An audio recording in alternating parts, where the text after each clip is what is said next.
भगवत प्रेमी सज्जनों, पिछले अध्याय में परम पावन श्रीमद् भगवद गीता के पहले अध्याय में मैंने आपको विश्व के सर्वश्रेष्ठ गांडीव धनुषधारी अर्जुन को जो विषाद हुआ और उन्होंने जब अपने बंधुओं को, संबंधियों को देखा तो उनको जो विषाद उत्पन्न हुआ, उनके मन में जो भावना आई कि मैं अपने इन निकटतम बंधुओं को, संबंधियों को किस प्रकार से मार सकता हूं। अर्जुन विषाद योग नाम वो प्रथम अध्याय मैंने अपनी अल्प बुद्धि से आपको सुनाया और आज परम पवित्र श्रीमद् भगवद गीता के दूसरे अध्याय में मैं आपको भगवान श्री हरि के साक्षात स्वरूप परम परमात्मा श्री कृष्ण भगवान ने जो उस विषाद के बाद अर्जुन को समझाया दूसरे अध्याय में, आज मैं वही सांख्य योग का वर्णन करूंगा।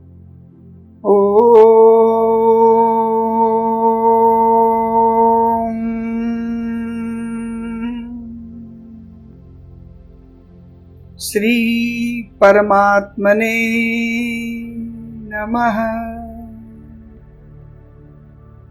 तो दूसरे अध्याय में संजय जी बोले, संजय उवाच तम कथा कृपयाविष्ट मश्रुपूर्णा कुलेक्षणम् विसीदन्तमिदं वाक्य मुवाच मधुसूदनः। संजय जी बोले, वैसी कायरता से व्याप्त हुए उन अर्जुन के प्रति जो कि विषाद कर रहे हैं और आंसुओं के कारण जिनके नेत्रों की देखने की शक्ति अवरुद्ध हो रही है, भगवान मधुसूदन यह आगे कहे जाने वाले वचन बोले। क्या बोले? श्री भगवान वाच कुतस्त्वा कस्मलमिदं विषमे समुपस्थितम् अनार्य जुष्टमस्वर्ग्य मकीर्ति करम अर्जुन। हे अर्जुन, इस विषम अवसर पर तुम्हें यह कायरता कहाँ से प्राप्त हुई, जिसका कि श्रेष्ठ पुरुष सेवन नहीं करते, जो स्वर्ग को देने वाली नहीं है, कीर्ति करने वाली भी नहीं है। क्लैब्यमास्मगमः पार्थ नैतत्त्वयुपपद्यते क्षुद्रं हृदय दौर्बल्यं त्यक्तोत्तिष्ठ परन्तप। हे पृथानंदन अर्जुन, इस नपुंसकता को मत प्राप्त हो, क्योंकि तुम्हारे में यह उचित नहीं है। हे परंतप, हृदय की इस तुच्छ दुर्बलता का त्याग करके युद्ध के लिए खड़े हो जाओ। अर्जुन उवाच कथं भीष्ममहं शंखे द्रोणं च मधुसूदन इषुभिः प्रतियोत्स्यामि पूजार्हा वरिसूदन।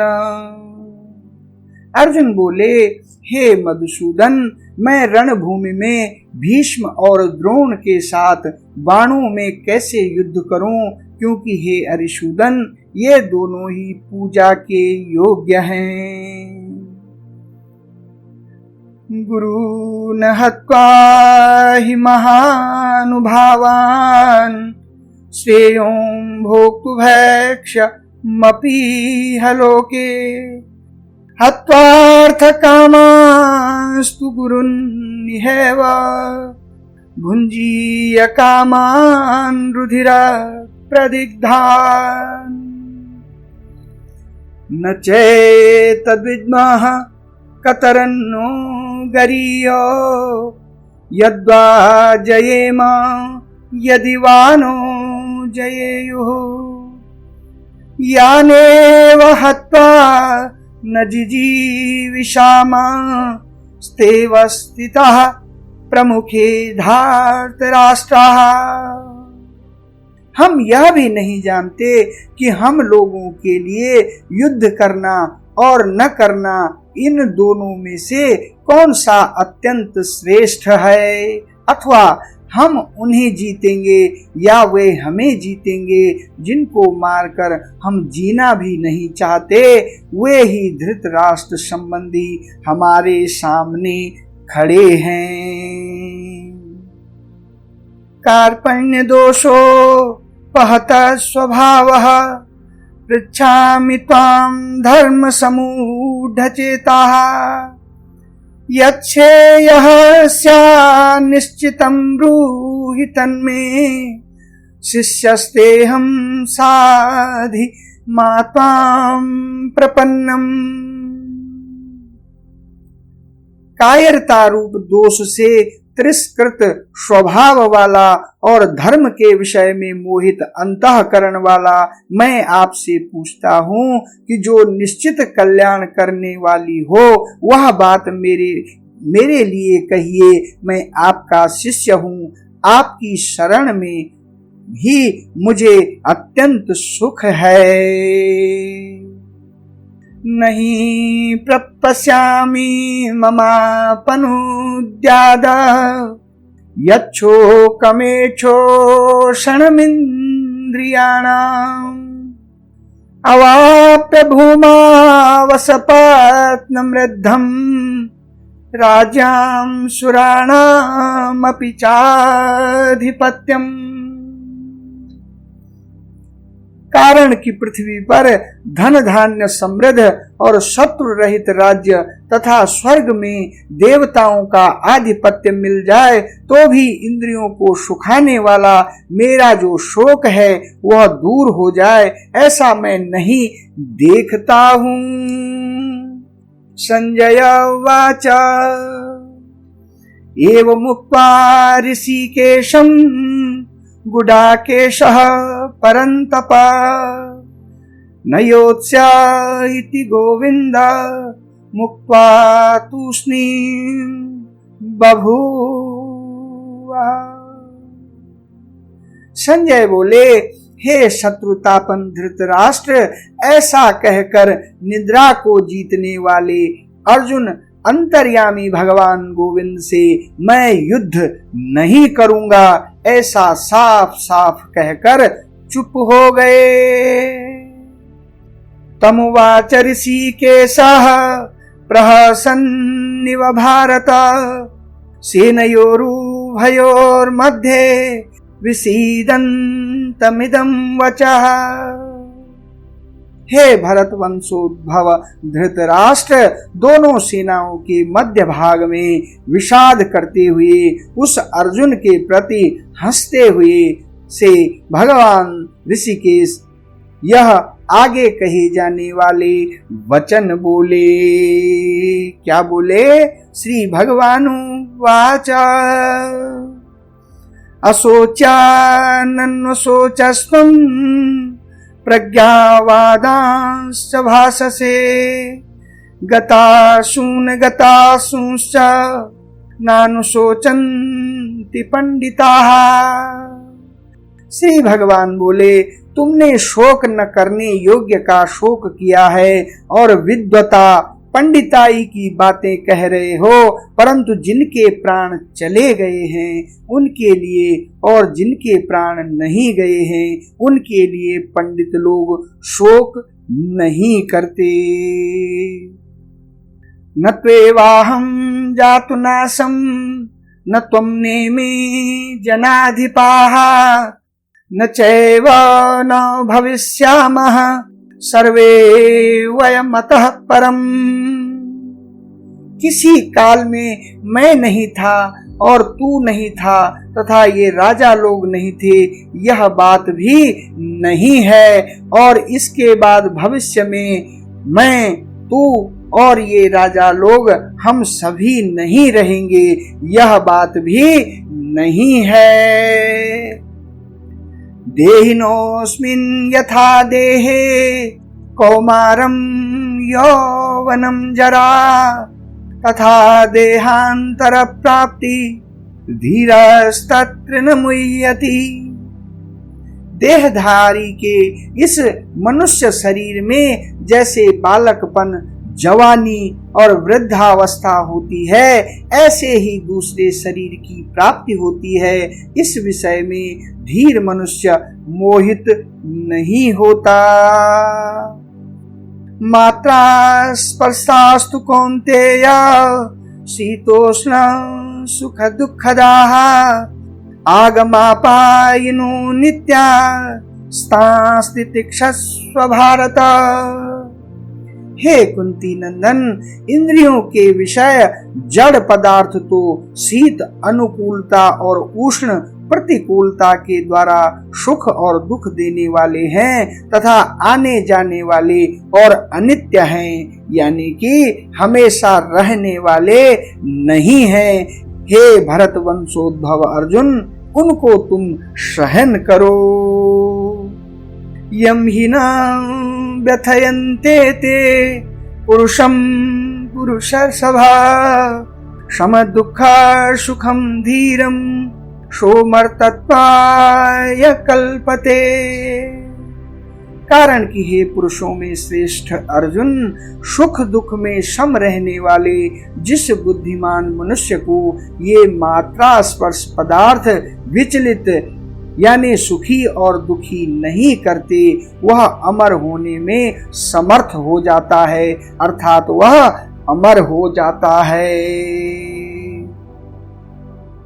नासतो विद्यते भावो ना भावो विद्यते सतः उभयोरपि दृष्टोऽन्तः स्तन्नयोस्तत्त्वदर्शिभिः।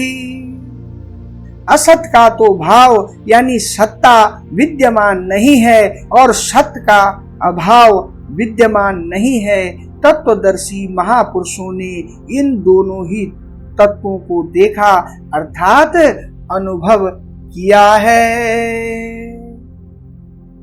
अविनाशी तु तद्वद्भि येन सर्वमिदं ततं विनाशमव्ययस्यास्य न कश्चित् कर्तुमर्हति। अविनाशी तो उसको जान जिससे यह संपूर्ण संसार व्याप्त है। इस अविनाशी का विनाश कोई भी नहीं कर सकता। अंतवंत में देहा नित्यशोक्ताः शरीरिणः अनाशिनो प्रमेयस्य तस्माद्युध्यस्व भारत। अविनाशी, जानने में न आने वाला और नित्य रहने वाला इस शरीर के ये देह अंत वाले कहे गए हैं। इसलिए हे अर्जुन, तुम युद्ध करो। येनं वेति हन्तारं यश्चैनं मन्यते हतम् उभौतो न विजानीतो नायं हन्ति न हन्यते। जो मनुष्य इस अविनाशी शरीर को मारने वाला मानता है और जो मनुष्य इसको मरा हुआ मानता है, वे दोनों ही इसको नहीं जानते, क्योंकि यह न मारता है और न मारा जाता है। न जायते म्रियते वा कदाचि नायं भूत्वा भवित्वा वा न भूयात्। नायं भूत्वा भविता वा न भूयः अजो नित्यः शाश्वतोऽयं पुराणो न हन्यते हन्यमाने शरीरे। यह शरीरी न कभी जन्मता है और न मरता है तथा यह उत्पन्न होकर फिर होने वाला नहीं है। यह जन्म रहित नित्य निरंतर रहने वाला शाश्वत यानी हमेशा रहने वाला और अनादि है। शरीर के मारे जाने पर भी यह नहीं मारा जाता। वेदा विनाशिना नित्या येनामजम् अव्ययम् कथं स पुरुषः पार्थ कम घातायति हंतकम्। हे पृथानंदन, जो मनुष्य इस शरीर को अविनाशी नित्य जन्म रहित और अव्यय जानता है वह कैसे किसको मारे और कैसे किसको मरवाए।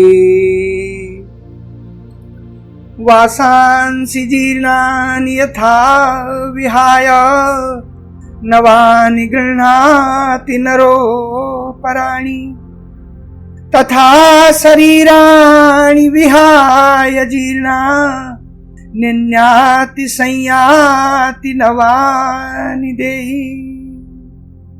मनुष्य जैसे पुराने कपड़ों को छोड़कर दूसरे नए वस्त्र धारण कर लेता है, ऐसे ही देही पुराने शरीरों को छोड़कर दूसरे नए शरीर में चला जाता है। नैनम छिन्दन्ति शस्त्राणि नैनम दहति पावकः न चैनम क्लेदयन्त्यापो न शोषयति मारुतः। शस्त्र इस शरीर को काट नहीं सकते, अग्नि इसको जला नहीं सकती, जल इसको गीला नहीं कर सकता और वायु इसको सुखा नहीं सकती।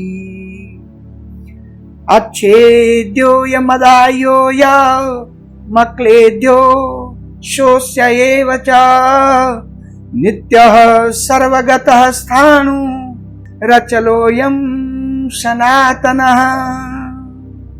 यह शरीरी काटा नहीं जा सकता, यह जलाया नहीं जा सकता, यह गीला नहीं किया जा सकता और यह सुखाया भी नहीं जा सकता, कारण कि यह नित्य रहने वाला यानी हमेशा रहने वाला, सब में परिपूर्ण, अचल, स्थिर स्वभाव वाला और अनादि है। अव्यक्तो यमचिन्त्यो यमविकार्यो यमुच्यते तस्माद्देवं विदित्वेनं नानुशोचितुमर्हसि। यह देही प्रत्यक्ष नहीं दिखता, यह चिंतन का विषय नहीं है और यह निर्विकार कहा जाता है, अतः इस देही को ऐसा जानकर शोक नहीं करना चाहिए। अथ चैनम नित्य जातम नित्यं वा मन्यसे मृतम तथापि त्वं महाबाहो नैवं शोचितुमर्हसि। हे महाबाहो, अगर तुम इस देही को नित्य पैदा होने वाला अथवा नित्य मरने वाला भी मानो तो भी तुम्हें इस प्रकार शोक नहीं करना चाहिए। जातस्य हि ध्रुवोर्मृत्यु ध्रुवं जन्म मृतस्य च तस्मादपरिहार्येऽर्थे न त्वं शोचितुमर्हसि। कारण कि पैदा हुए की जरूर मृत्यु होगी और मरे हुए का अवश्य ही जन्म होगा, अतः इस जन्म मरण रूप परिवर्तन के प्रवाह का निवारण नहीं हो सकता, अतः इस विषय में तुम्हें शोक नहीं करना चाहिए। अव्यक्तादीनि भूतानि व्यक्त मध्यानि भारत अव्यक्त निधनान्येव तत्र का परिदेवना। हे भारत, सभी प्राणी जन्म से पहले अप्रकट थे और मरने के बाद अप्रकट हो जाएंगे, केवल बीच में ही प्रकट दिखते हैं, अतः इसमें शोक करने की बात ही क्या है। आश्चर्यवत् पश्यति कश्चिदेन माश्चर्यवद् वदति तथैव चान्यः आश्चर्यवच्चैन मन्यः शृणोति श्रुत्वाप्येनं वेद न चैव कश्चित्।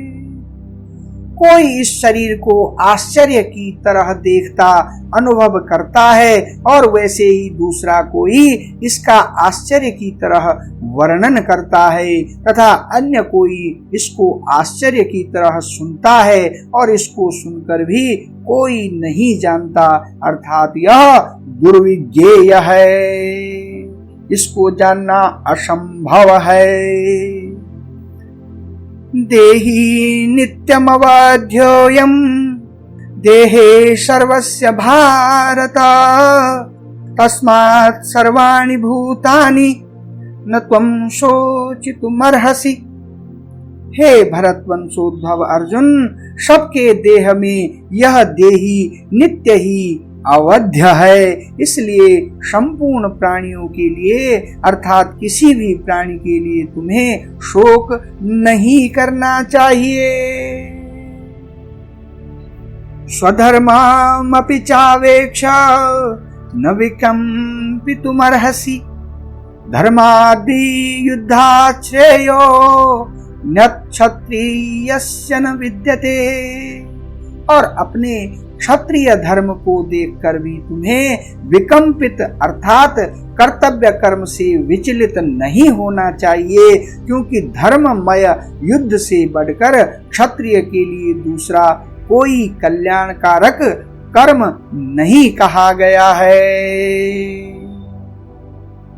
यद्रच्छया चोपपन्नम स्वर्गद्वारमपावृतम सुखिनः क्षत्रियः पार्थ लभन्ते युद्धमीदृशम्। अपने आप प्राप्त हुआ युद्ध खुला हुआ स्वर्ग का दरवाजा भी है।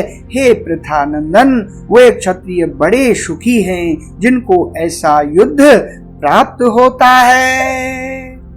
अथ चेत्त्वमिमं धर्म्यं संग्रामं न करिष्यसि ततः स्वधर्मं कीर्तिं च हित्वा पापमवाप्स्यसि। अब अगर तू यह धर्ममय युद्ध नहीं करेगा तो अपने धर्म और कीर्ति का त्याग करके पाप को ही प्राप्त होगा। अकीर्तिं चापि भूतानि कथयिष्यन्ति ते व्ययाम् संभावितस्य चाकीर्तिर्मरणादतिरिच्यते। और सब प्राणी भी तेरी सदा रहने वाली अपकीर्ति का कथन अर्थात निंदा करेंगे। वह अपकीर्ति सम्मानित मनुष्य के लिए मृत्यु से भी बढ़कर दुखदायी होती है। भयाद्रणादुपरतं मन्स्यन्ते त्वा महारथा येषां च त्वं बहुमतो भूत्वा यास्यसि लाघवम्। तथा महारथी लोग तुझे भय के कारण युद्ध से हटा हुआ मानेंगे, यानी युद्ध से भागा हुआ मानेंगे। जिनकी धारणा में तू बहुमान्य हो चुका है, उनकी दृष्टि में तू लघुता को प्राप्त हो जाएगा। अवाच वादांश्च बहून् वदिष्यन्ति तवाहिताः निन्दन्तस्तव सामर्थ्यं ततो दुःखतरं नु किम्। तेरे शत्रु लोग तेरी सामर्थ्य की निंदा करते हुए बहुत से न कहने योग्य वचन भी कहेंगे, उससे बढ़कर और दुख की बात क्या होगी। हतो वा प्राप्स्यसि स्वर्गं जित्वा वा भोक्ष्यसे महीम् तस्मादुत्तिष्ठ कौन्तेय युद्धाय कृतनिश्चयः। अगर युद्ध में तू मारा जाएगा तो तुझे स्वर्ग की प्राप्ति होगी, और अगर युद्ध में तू जीत जाएगा तो पृथ्वी का राज्य भोगेगा। अतः हे कुंती नंदन, तू युद्ध के लिए निश्चय करके खड़ा हो जा। सुख दुखे क्षमा कृत्वा लाभालाभो जया जयो ततो युद्धाय युज्यस्व नैवं पापमवाप्स्यसि।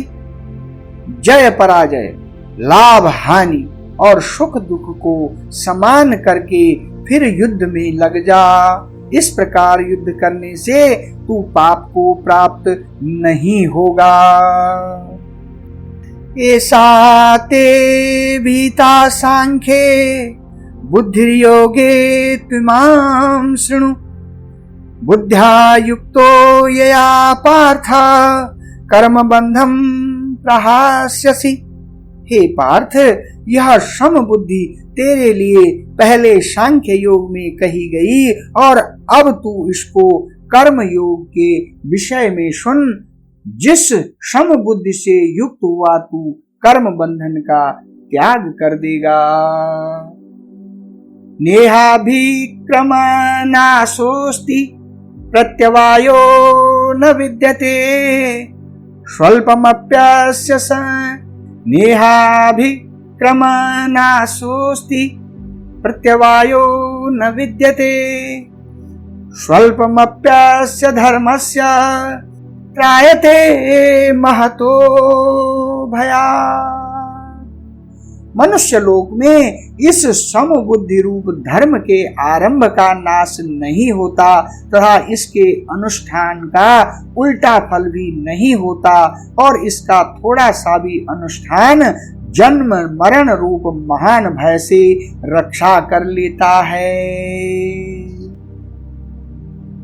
व्यवसायात्मिका बुद्धि रेकेह कुरु नंदन बहुशाखा ह्यनन्ताश्च बुद्ध्यो व्यवसायिना। हे कुरुनंदन, इस सम बुद्धि प्राप्ति के विषय में निश्चय वाली बुद्धि एक ही होती है, जिनका एक निश्चय नहीं है। ऐसे मनुष्यों की बुद्धियां अनंत और बहुत शाखाओं वाली ही होती हैं। यामिमां पुष्पितां वाचं प्रवदन्त्य विपश्चितः वेदवादरतः पार्थ नान्यदस्तीति वादिनः। कामात्मानः स्वर्गपरा जन्म कर्म फलप्रदां क्रिया विशेष बहुलां भोगैश्वर्य गतिम प्रति। हे पृथानंदन, जो कामनाओं में तन्मय हो रहे हैं, स्वर्ग को ही श्रेष्ठ मानने वाले हैं, वेदों में कहे हुए सकाम कर्मों में प्रीति रखने वाले हैं, भोगों के सिवाय और कुछ है ही नहीं, ऐसा कहने वाले हैं, वे अविवेकी मनुष्य इस प्रकार की जिस पुष्पित यानी दिखाऊ शोभा युक्त वाणी को कहा करते हैं, जो कि जन्म रूपी कर्म फल को देने वाली है तथा भोग और ऐश्वर्य की प्राप्ति के लिए बहुत सी क्रियाओं का वर्णन करने वाली है। भोगैश्वर्य प्रसक्तानां तयापहृत चेतसां व्यवसायात्मिका बुद्धि समाधो न विधीयते। उस पुष्पित वाणी से जिनका अंतःकरण हर लिया गया है, अर्थात भोगों की तरफ वो खिंच गया है, और जो भोग तथा ऐश्वर्य में अत्यंत आसक्त है, उन मनुष्यों की परमात्मा में एक निश्चय वाली बुद्धि नहीं होती है। त्रैगुण्य विषया वेदा निस्त्रैगुण्यो भवार्जुन निर्द्वंद्वो नित्य सत्वस्थो निर्योगा क्षेम आत्मवान।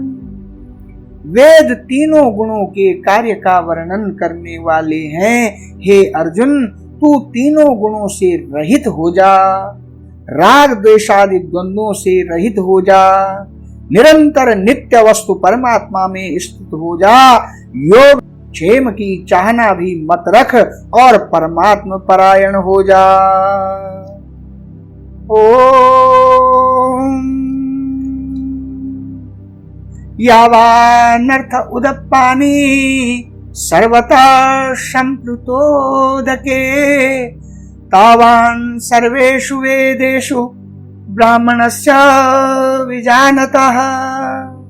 सब तरफ से परिपूर्ण महान जलाशय के प्राप्त होने पर छोटे गड्ढों में भरे जल में मनुष्य का जितना प्रयोजन रहता है, अर्थात कुछ भी प्रयोजन नहीं रहता, वेदों और शास्त्रों को तत्व से जानने वाले ब्रह्म ज्ञानी का संपूर्ण वेदों में उतना ही प्रयोजन रहता है, अर्थात कुछ भी प्रयोजन नहीं रहता। कर्मणि वाधिकारस्ते मा फलेषु कदाचन मा कर्म फल हेतुर्भूर् मा ते संगोष्व कर्मणि। कर्तव्य कर्म करने में ही तेरा अधिकार है, फलों में कभी नहीं। अतः तू कर्म फल का हेतु भी मत बन और तेरी कर्म न करने में भी आसक्ति न हो। ओम योगस्थः कुरु कर्माणि संग त्यक्त्वा धनंजय सिद्ध सिद्ध्योः समो भूत्वा समत्वं योग उच्यते। हे धनंजय, तू आसक्ति का त्याग करके सिद्धि असिद्धि में सम होकर योग में स्थित हुआ कर्मों को कर, क्योंकि समत्व ही योग कहा जाता है।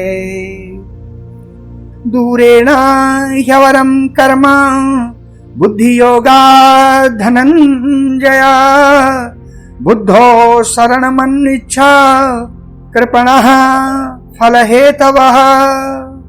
बुद्धि योग समता की अपेक्षा सकाम कर्म दूर से अत्यंत ही निकृष्ट है।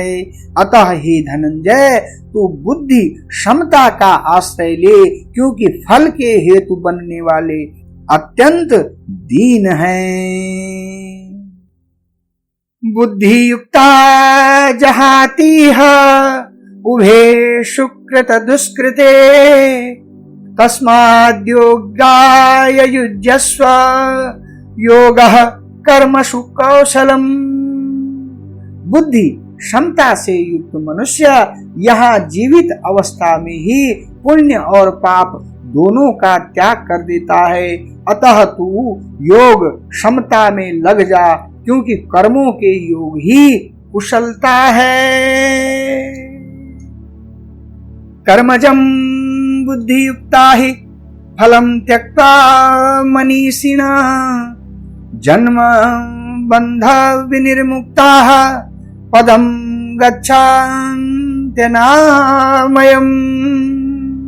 कारण की क्षमता युक्त बुद्धिमान साधक कर्मजन्य फल का अर्थात संसार मात्र का त्याग करके जन्म रूप बंधन से मुक्त होकर निर्विकार पद को प्राप्त हो जाते हैं।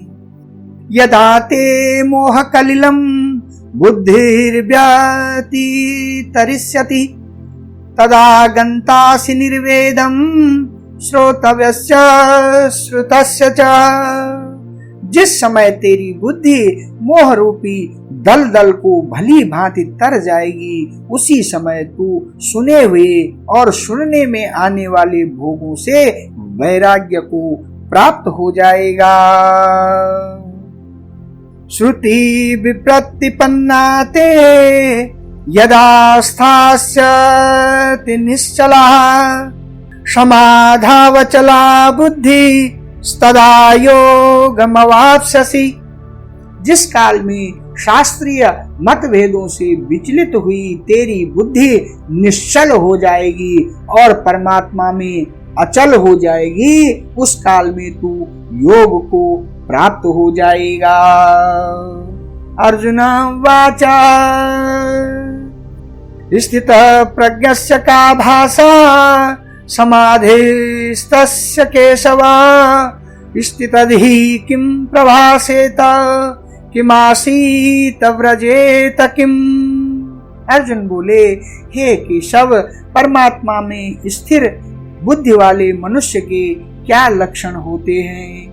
वह स्थिर बुद्धि वाला मनुष्य कैसे बोलता है, कैसे बैठता है और कैसे चलता है, अर्थात वो किस तरह का व्यवहार करता है। श्री भगवान वाच प्रजहाति यदा कामान सर्वान् पार्थ मनोगतान् आत्मन्येवात्मना तुष्टः स्थित प्रज्ञस्तदोच्यते। श्री भगवान बोले, हे पृथानंदन अर्जुन, जिस काल में साधक मन में आई संपूर्ण कामनाओं का भली भांति त्याग कर देता है और अपने आप से अपने आप में ही संतुष्ट रहता है, उस काल में वह स्थिर बुद्धि कहा जाता है। दुखेष्वानुद्विग्न मनः सुखेषु विगत स्पृह वीतराग भय क्रोध स्थितधीर मुनिरुच्यते। दुखों की प्राप्ति होने पर जिसके मन में उद्वेग नहीं होता और सुखों की प्राप्ति होने पर जिसके मन में स्पृहा नहीं होती तथा जो राग भय और क्रोध से सर्वथा रहित हो गया है, वह मननशील मनुष्य स्थिर बुद्धि वाला कहा जाता है। यह सर्वत्रानभि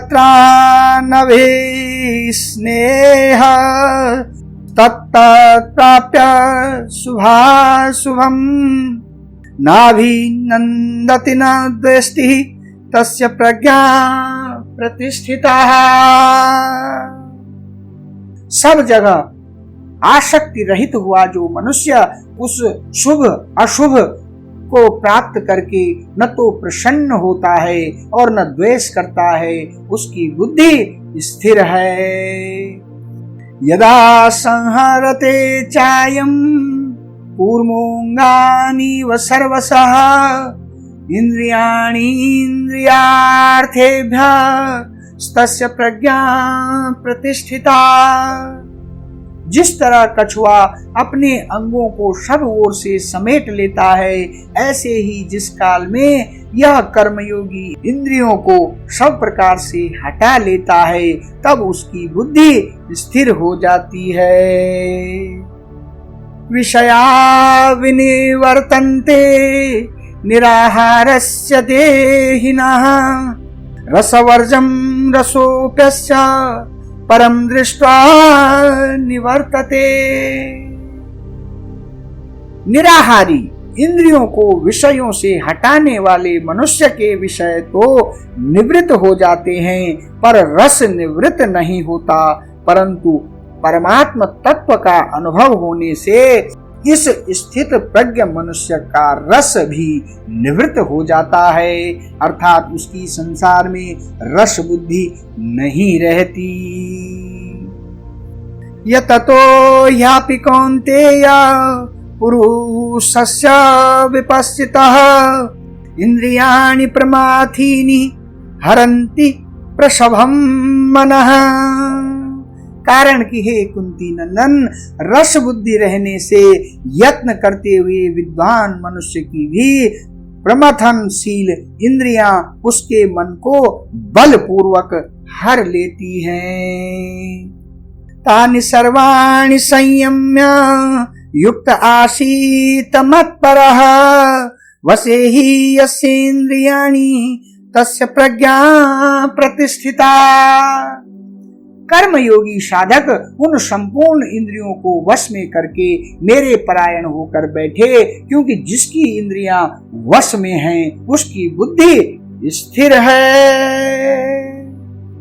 ध्यायतो विषयान् पुंसः संगस्तेषुपजायते संगात् संजायते कामः कामात् क्रोधो विजायते क्रोधा भवन्ति सम्मोहः सम्मोहात् स्मृति विभ्रमः स्मृति भ्रंशात् बुद्धिनाशो बुद्धिनाशात् प्रणश्यति।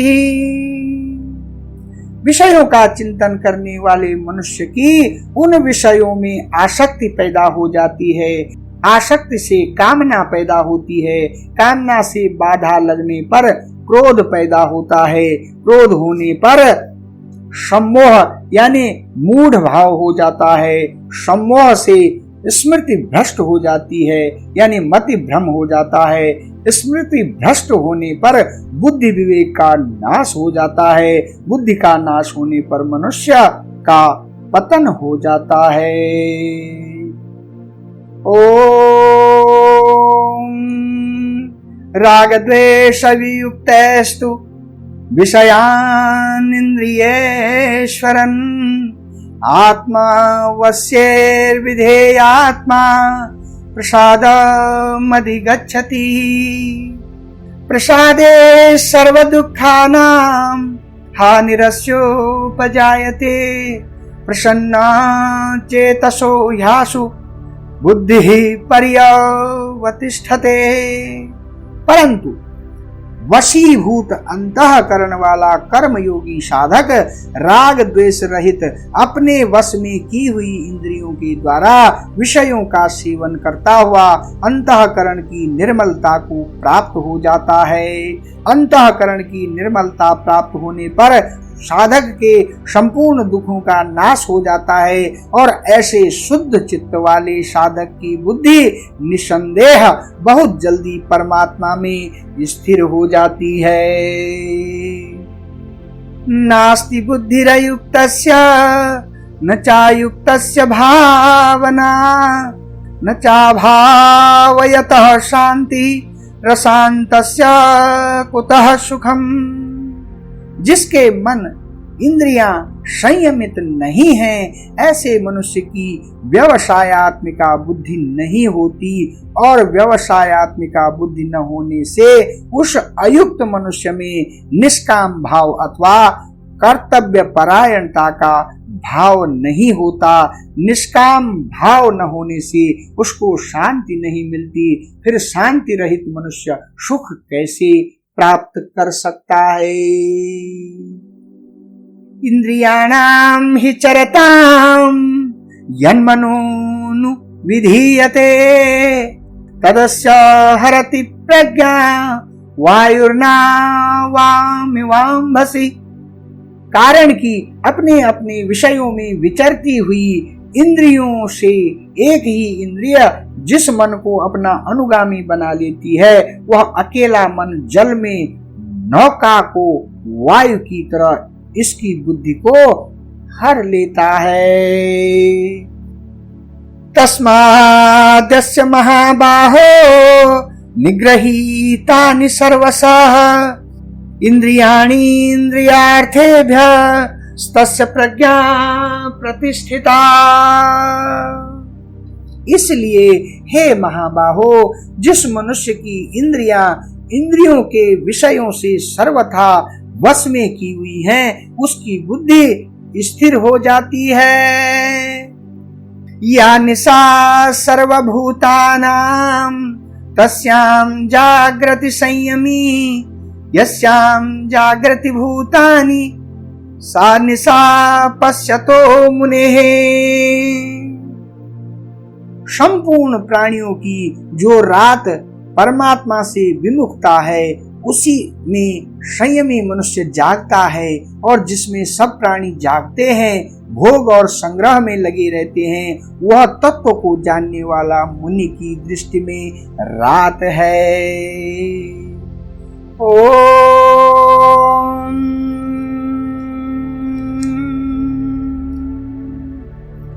आपूर्यमाणम् अचल प्रतिष्ठम् समुद्रमापः प्रविशन्ति यद्वत् तद्वत्कामायं प्रविशन्ति सर्वे शान्तिमाप्नोति न कामकामी।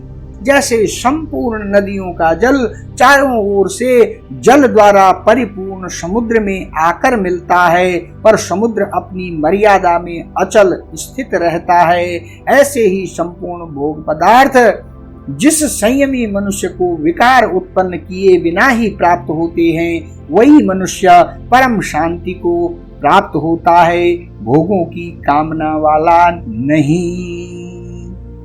विहाय कामान्यः सर्वान् पुमांश्चरति निःस्पृहः निर्ममो निरहंकारः स शान्तिमधिगच्छति। जो मनुष्य संपूर्ण कामनाओं का त्याग करके स्पृहा रहित, ममता रहित और अहंकार रहित होकर आचरण करता है, वह शांति को प्राप्त होता है।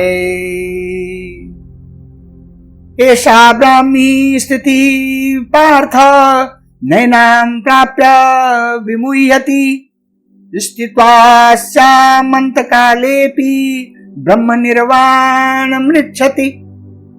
हे पृथानंदन अर्जुन, यह ब्राह्मी स्थिति है, इसको प्राप्त होकर कभी कोई मोहित नहीं होता। इस स्थिति में यदि अंत काल में भी स्थित हो जाए तो निर्वाण ब्रह्म की प्राप्ति हो जाती है।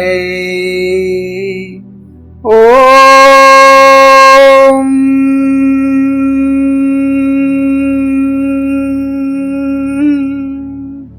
तत्सदिति श्रीमद्भगवद्गीतासूपनिषत्सु ब्रह्म विद्यायां योगशास्त्रे श्रीकृष्णार्जुन संवादे सांख्य योगो नाम द्वितीयोपारायण।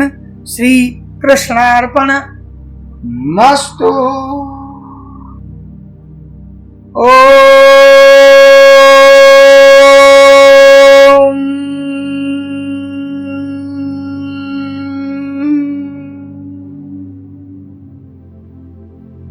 ओम